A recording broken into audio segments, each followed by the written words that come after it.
من احسن المميزات في انكي ان انت تقدر تضيف اضافات. الاضافات دي بتساعدك ان انت تستخدم البرنامج بشكل احسن. الاضافات بتاعت انكي كتير جدا، بس النهارده ان شاء الله هو ايه احسن الاضافات اللي جربتها للبرنامج. السلام عليكم، اهلا بكم في فيديو جديد. اول اضافه معانا كنا اتكلمنا عنها قبل كده، وهي بصراحه لا غنى عنها خالص، هي الايمج اوكلوجن. لو بحثنا في جوجل عن ايمج اوكلوجن ادون هنلاقي الصفحه دي ظهرت لنا. بالمناسبه كل الاضافات اللينك بتاعها في الديسكربشن. حاول طريقه اضافه الادون دي وكل الادونز الثانيه تضاف بنفس الطريقه. فلما ندخل على الصفحه دي هننزل كده، اول ما ننزل هنلاقي هنا رقم كده او كود. هناخد الرقم ده نعمل له كوبي. بعد كده ندخل على انك تاني، ندخل على تولز ادونز، نضغط على جيت ادونز هنا.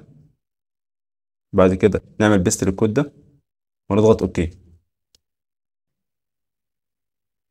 هنلاقيه بيحمل بالشكل ده. بعد ما بيحمل بيقول لي ان الاضافه خلاص اتضافت. نضغط اوكي. وعلشان تشتغل لازم نعمل ريستارت للبرنامج، فنعمل كده ريستارت. كده احنا ضفنا اول اضافه معانا وهي الايمج اوكلوجن. الايمج اوكلوجن بتخليك تعمل كروت من الصوره نفسها. يعني لو دخلنا على الايد دلوقتي هنا هنلاقي علامه هنا ظهرت، علامه الصوره كده. فمثلا لو ضفنا ديك جديده سميناها سكال اناتومي، بعد كده دخلنا على النت جبنا صوره زي دي مثلا، عملنا لها كوبي ورحنا تاني الاد، تكينا على ايه وضغطنا على العلامه بتاعت الايمج اوكلوجن. نحط هنا نحدد الديك ان هي سكال اناتومي، ندخل على العلامه دي هنلاقي الصوره ظهرت اوتوماتيك. يعني لما بنعمل كوبي ونضغط على العلامه دي الصوره اللي احنا عاملين لها كوبي بتظهر هنا. بعد كده بنخبي الحاجه اللي احنا عاوزين نعمل منها كارد.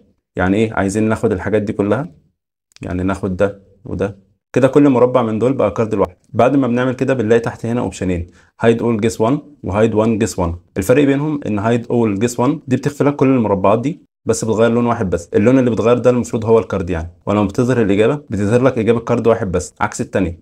هايد اول جيس 1 بيبقى كل حاجه ظاهره ما عدا الكارد اللي انت المفروض تجاوبه. فلو اخترنا مثلا الاوبشن ده كده قال لي ايه؟ ان في 8 كروت اتضافوا اللي هم المربعات اللي احنا عملناها دي. لو اتكينا كلوز ورحنا للديك نفسها ضغطنا انتر هنلاقي هنا هو مغير لي لون واحده بس. ولو ضغطنا على الاجابه هيظهر لي دي بس، عكس الثانيه بيبقى جايب لي كل حاجه ظاهره ما عدا بيبقى فيه بس مربع على الحاجه اللي انا المفروض اجاوبها. لو ضغطنا على توجل ماسكس هنا بيظهر لي كل الكارد. ودي كانت اول اضافه معانا ايمج اوكلوجن. تاني اضافه معانا هي اديت فيلد ديورنج ريفيو. لو انت مثلا بتذاكر ولقيت معلومه مكتوبه غلط او معلومه عاوز تعدلها في الكارد نفسها، علشان تعمل كده بتضغط على اديت.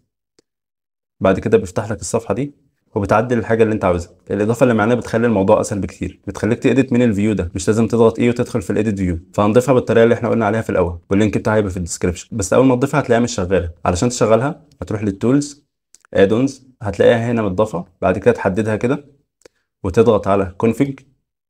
بعد ما تضغط على config هتلاقي هنا فيلد، تدخل على فيلد. بعد كده هتلاقي هنا علامه تحت بيخلي الاضافه دي تشتغل على اي نوع من الكارت، فتضغط عليها.